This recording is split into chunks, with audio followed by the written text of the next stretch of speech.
Le 7e art ne brille pas qu'au Maroc, à l'occasion du Festival international du film de Marrakech. Le lundi 14 novembre 2022, la ville de Paris a reçu l'avant-première du film Aucun ours, de Jafar Panahi, Taxi Téhéran. Ceci n'est pas un film, organisé au cinéma Le Balzac, situé dans le 8e arrondissement. Pour assister à la projection de ce drame iranien, qui sortira très prochainement en France, le 23 novembre 2022, de nombreuses personnes se sont retrouvées dans la salle, confortablement installées sur leurs sièges rouges. L'intrigue du film Aucun ours se déroule dans un village iranien proche de la frontière. Un metteur en scène est témoin d'une histoire d'amour tandis qu'il en filme une autre.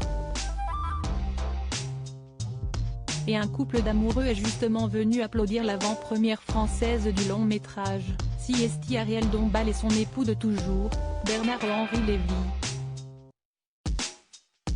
Mais il n'était pas seul, évidemment, la liste des invités étant bien longue ce soir-là. Les tourtereaux ont ainsi croisé Aurore Clément et son mari Dim Tavoulari, Alain Madelin, Marek Alté, Marianne Weitzman, Farida Khelfa, Ali Madavi, Daniel Leclerc, Yann Moix et sa jeune compagne Akiko Souanaï ainsi que Jean-Pierre Calfon. Ariel Dombal et Bernard-Henri Lévy, couple miraculé in love depuis des années, mariés depuis l'année 1993, Ariel Dombal et Bernard-Henri Lévy restent unis et fous d'amour malgré les quelques bâtons qui ont essayé de s'insérer dans les roues de leur carrosse.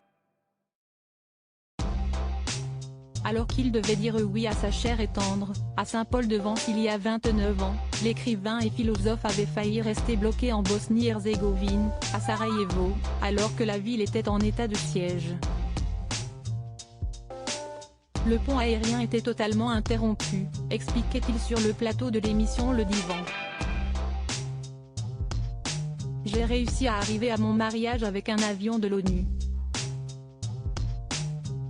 Et si est-il vrai que miraculeusement, je ne crois pas en Dieu mais là il m'arrive d'y croire, le 18 juin 1993 le pont aérien a été rétabli, l'espace d'un vol ou deux et j'ai profité d'un de ces vols. Se faire une toile en amoureux, voilà qui semble désormais si simple.